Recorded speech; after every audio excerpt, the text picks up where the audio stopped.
puzzled as to why they're there.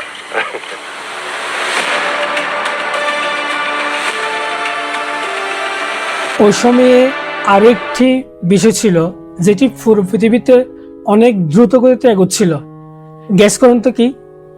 সাল 1760 থেকে সাল 1880, এই সময়ে ইন্ডাস্ট্রিয়াল রিভলিউশনে অনেক উন্নতি আসে, গ্লোবাল ইকোনমি অনেক বৃদ্ধি পেয়ে থাকে। তখনও পর্যন্ত মানুষজন এগ্রিকালচার করে নিজের হাত দিয়ে ভিন্ন ভিন্ন প্রোডাক্ট বানিয়ে টাকা ইনকাম করতেছিল। কিন্তু 1880 সালের পর থেকে মেশিন পৃথিবীতে নমিনেট করা শুরু করে দেয়। যতগুলি প্রোডাক্ট মানুষে এক মাসেও বানাতে পারছিল না, ওই প্রোডাক্টগুলি মেশিন একদিনের মধ্যে বানিয়ে দিচ্ছিল। কারণ মানুষ নিজের জমিতে এগ্রিকালচার করতেছিল, নিজের হাতে প্রোডাক্ট তৈরি করতেছিল, আর ছোটো ছোটো ব্যবসা করতেছিল, আর টাকা ইনকাম করতেছিল। এভাবে কেউ নিজের কাজ ছেড়ে দিয়ে অন্য কারো ফ্যাক্টরিতে অ্যাজ এ লেবার কেন কাজ করবে? এই প্রবলেমের সলিউশন কি এবং এই প্রবলেমের সলিউশন কিভাবে করবে?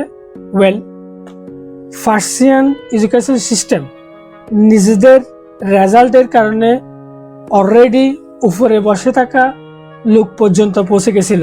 এবার পুরো বিশ্বের ভিন্ন ভিন্ন দেশ এই এডুকেশন সিস্টেমের উপর বেস করেই তৈরি হতে শুরু করে। আর এবার এটি সোল পারপাস কি হয়? এবার এটি সোল পারপাস হয় এমন একটি জেনারেশন তৈরি করা, যে জেনারেশনের ক্রিয়েটিভিটিকে কিল করে ওদের টাকা ইনকাম করার শুধুমাত্র একটি অপশন রাখা, আর তা হলো কোনো ফ্যাক্টরিতে দৈনিক দিন মজুর হিসাবে কাজ করা। যে লোকগুলি এখন পর্যন্ত কৃষিকাজ করে ছোট ছোট বিজনেস করে টাকা ইনকাম করতেছিল, ওদের বাচ্চাদের এভাবে ব্রেন ওয়াশ করা হয়। ওরা যখন ওদের এডুকেশন কমপ্লিট করে বাহির হবে, তখন ওদের মাথায় টাকা ইনকাম করার শুধুমাত্র একটাই অপশন থাকে, আর তা হলো কোনো ফ্যাক্টরিতে কাজ করা। আর এভাবে ব্রিটিশদের লেবারের যে প্রয়োজনীয়তা ছিল তা আস্তে আস্তে কম হতে শুরু করে। ওই সময় আমাদের দেশ ব্রিটিশদের গোলাম ছিল, বাট সমস্যা ইংরেজদের সামনেও ছিল। কারণ এত বড় ভারতীয় উপমহাদেশ, আজকের ভারত, পাকিস্তান, বাংলাদেশকে কন্ট্রোল করা অনেক কষ্টের ছিল। সাল হচ্ছে 1835। টমাস বেবিংটন ম্যাকালে, যাকে নিয়ে হয়তো আপনারা স্কুল জীবনে পড়ছেন কোনো সময়ে, অ্যাজ এ লর্ড অফ ম্যাকালে নামে ও একটি প্রপোজাল তৈরি করে ভারত উপমহাদেশে ইংলিশ এডুকেশন সিস্টেমকে প্রমোট করার জন্য। আর লর্ড উইলিয়াম বেন্টিক ওই সময়ে ডাচ ইন্ডিয়া কোম্পানির গভর্নর জেনারেল ছিল। ও একে English education act 1835 through pass করে দেয়। And again as a education system হয়, এটি more and less Persian education সিস্টেমের উপরই বেস হয়। আর এবার এটির ফল কি হয়? লোকজন মনে করতেছিল ব্রিটিশরা আমাদের ভালো চাইতেছে, আমাদের সবাইকে ইংরেজি শিক্ষা দিতে চাইতেছে। কিন্তু সত্যি কি ছিল? আপনি নিজেই ম্যাকালের কাছ থেকে শুনুন। Education should create a class of persons, Indian in blood and color, but English in taste, opinion, in morals and in intellect. এভাবে ধীরে ধীরে ব্রিটিশরা নিজেদের এই উদ্দেশ্যকে পূরণ করতেছিল, যেখানে ওদের অফিসের কর্মী থেকে শুরু করে আর্মিতে সিপাহী পর্যন্ত প্রতিটি জায়গায় আজকের ভারত, পাকিস্তান ও বাংলাদেশের মানুষ কাজ করতেছিল। এখন ব্রিটিশরা ভারতে এসে ভারতের মানুষদেরকে গোলাম বানিয়ে দেয়। ব্রেন ওয়াশ এতটা করে ফেলছিল যে ব্রিটিশদের সকল কাজ করা ভারতীয়দের ডিউটি হয়ে উঠেছিল। এই সমস্ত কিছু জানার পর আপনারা হয়তো ভাবতেছেন, ওয়াও, ব্রিটিশরা কি রকম জ্ঞান প্রয়োগ করতেছিল। দূর, এখন তো স্বাধীনতার ৭০ বছর হয়ে গেছে, এখন তো সবকিছু ঠিক হওয়ার কথা। কিন্তু আপনার ভাবনায় ভুল আছে। কিছুক্ষণ সময় দিন, আপনি তাও কুটিয়ে কুটিয়ে বুঝতে পারবেন। আপনি জন্মগ্রহণ করার পর বা আপনি দুনিয়াতে আসার আগে আপনার বাবা মার মনে যে স্বপ্ন থাকে তা কি আপনি জানেন? তা হলো প্রতিটি বাবা মায়েরা চায় যখন তাদের সন্তান বড় হবে তখন অনেক ভালো এবং বড় স্কুলে পড়ালেখা করবে। এখন আমাদের দেশের স্কুল এবং কলেজের শিক্ষা ব্যবস্থা কম, স্টার্সের জায়গা জন্য বেশি ব্যবহার করা হচ্ছে। আমার ছেলে অথবা আমার মেয়ে অনেক বড় স্কুলে পড়ালেখা করতেছে, আমার সন্তান ওই কলেজে পড়ালেখা করতেছে। এভাবে নামের জন্য হলেও প্রতিটি বাবা মা অনেক ফ্রাডলি তাদের সন্তানকে কোনো একটি কলেজে অ্যাডমিশন করিয়ে দেয় আর রিল্যাক্সে ঘুমিয়ে যায়, আর ভাবে আমি তো আমার সন্তানের কে একটি ভালো স্কুলে ভর্তি করিয়ে দিয়েছি, এখন ওরা আমার সন্তানের ভবিষ্যৎ বানিয়ে দিবে, ওরা আমার সন্তানের ফিউচার বানিয়ে দিবে। যেভাবে হোক আমার কাজ হচ্ছে শুধুমাত্র ফিগুলো পরিশোধ করা, যেভাবে হোক আমি আমার ছেলের স্কুলের কলেজের ফিগুলো পরিশোধ করেই যাব। আপনি স্কুলে যাওয়ার সময় একটি ফ্রেশ, ভালো এবং ক্রিয়েটিভিটিতে ভরা মাইন্ড নিয়ে যান।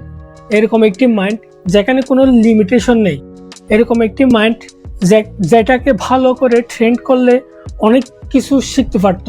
কিন্তু যখনই আপনি স্কুলে যান আপনাকে কিছু বই এবং সিলেবাসের একটা কম্বিনেশন ধরিয়ে দেয় আর আপনি এটাকে আপনার দুনিয়া বানিয়ে নেন, আর আপনি সকাল থেকে সন্ধ্যা পর্যন্ত এগুলো নিয়ে পড়ে থাকেন, এগুলো নিয়ে ভাবেন।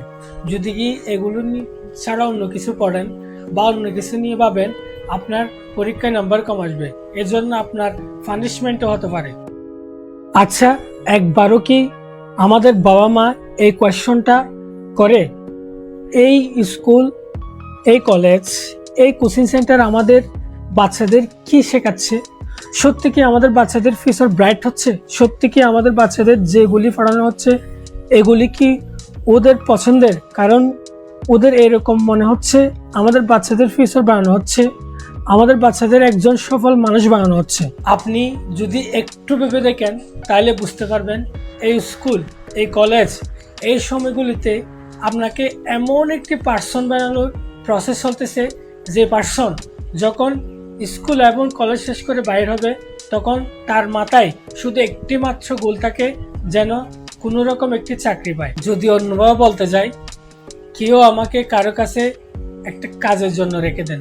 আপনার এই পুরো স্কুল এবং কলেজ এই সময়গুলিতে আপনাকে কোনোদিনও নিজে থেকে সেলফ ডিপেন্ডেন্ট হওয়ার কোনো কিছু শেখানো হয়নি।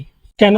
কারণ এই পুরো সিস্টেম আপনাকে পুরো সেলফ ডিপেন্ডেন্ট হওয়ার জন্য বানানোই হয়নি।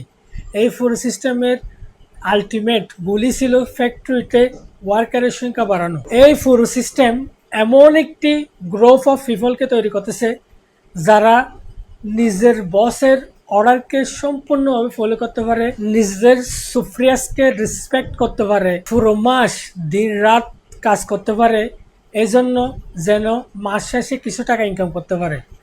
যদিও এই কাজ করতে আপনার পছন্দ হোক বা নাই হোক, কেউ চায় না আপনি সেলফ ডিপেন্ডেন্ট হন, আপনি কোটি টাকার মালিক হন। কেউ কেন চাইবে আপনি কোটি কোটি টাকার মালিক হবেন? কেউ কেন চাইবে আপনি সেলফ ডিপেন্ডেন্ট হবেন? কারণ যদি কি আপনি কোটি কোটি টাকার মালিক হন, সেলফ ডিপেন্ডেন্ট হন, আপনি কারো অর্ডার ফলো করবেন না, প্রতিটি জিনিসে কোয়েশ্চেন করবেন, আপনি খারাপ কিছুর বিরুদ্ধে আওয়াজ উঠাবেন, আর আপনি কোনোদিনও এই ট্র্যাপকে বুঝতে পারবেন না। কারণ যখনই এই ট্র্যাপে আপনাকে ঢেলে দেওয়া হয় তখন আপনার এতটা বাবার বয়স হয়নি যে আপনি কিছু চিন্তা করতে পারবেন, কিছু বুঝতে পারবেন। আর আপনি যখনই এই ট্র্যাপ সম্পর্কে বুঝতে পারবেন ততক্ষণে আপনার অনেক দেরি হয়ে যাবে, আপনি চাইতেও এই ট্র্যাপ থেকে বাইর হতে পারবেন না। গত 20 বছর থেকে যে কষ্ট আপনি করে আসতেছেন, লক্ষ লক্ষ টাকা আপনি স্কুলকে দিচ্ছেন, লক্ষ লক্ষ টাকা আপনি কলেজকে দিচ্ছেন, লক্ষ লক্ষ টাকা আপনি কোচিং সেন্টারকে দিচ্ছেন, তার পরিবর্তে আপনি শুধু 20 থেকে 30 হাজার টাকার একটি চাকরি করার জন্য পাগল হয়ে যান। কিন্তু সত্যিটা কি আপনি জানেন? প্রশ্ন করতে পারি, তোমার চাকরি হচ্ছে না কেন, তোমার বিয়ে হচ্ছে না কেন? কিন্তু এই যে 2টা বছর আমাদের জীবন থেকে চলে গেছে, দায়টা কে নিয়েছে? আমাদের পরিবার নিয়েছে? নাই। আমাদের রাষ্ট্র নিয়েছে? নাই। আমাদের সমাজ নিয়েছে? নাই। এই দায়টা কার? যে সরকার ক্ষমতায় থাকে তখন সেই সরকার তাদের ব্যক্তিগত এবং দলীয় স্বার্থ অনুযায়ী শিক্ষা ব্যবস্থা প্রণয়ন করে, শিক্ষানীতি গ্রহণ করে। এখানে তো অভিজ্ঞতা থেকে কেউ শেখে না, যে অভিজ্ঞতায় যেগুলো ভুল। বাংলাদেশ পরিসংখ্যান ব্যুরোর শ্রমশক্তি জরিপের সবশেষ তথ্য অনুযায়ী 2024-25 অর্থবছরের দ্বিতীয় প্রান্তিকে দেশে বেকারত্বের হার বেড়ে দাঁড়ায় 4.63%। বর্তমানে বাংলাদেশের ইতিহাসে যা সর্বোচ্চ বেকারত্বের হার। সময়সীমা একেবারে শেষ পর্যায়ে 1 বছর 1.5 বছর আছে। আমার মায়ের অসুস্থতার ইয়ে বেড়ে যাচ্ছে, এগুলো যখন আমি ভাবি আমি খুবই খারাপ সময় ফেস করি তখন। ফ্রেন্ড বা জুনিয়রের সাথে কথা বলি, তারা কিন্তু ম্যাক্সিমামই দেখা যায় গোমরামুখে থাকে। কেন থাকে? কারণ তারা কোনো না কোনো একটা কারণে মানসিকভাবে ভালো নেই। যে প্রায় 1/3 শিক্ষার্থী বিদেশে চলে যেতে চাচ্ছেন, কারণ এটারই একটা রিফ্লেকশন যে তারা জানে দেশে চাকরির সুযোগ নাই। সো একটা ফাইন্ডিং আরেকটাকে সাপোর্ট করছে। আমার বয়স এখন প্রায় 30-এর কাছাকাছি। আমি কি পেলাম? জাতীয় বিশ্ববিদ্যালয়তে দিন শেষে শূন্য, তার আমার জীবন থেকে 10টা বছর কেড়ে নিল। শুধু কেড়ে নিল না, আমাকে মেরে ফেললো।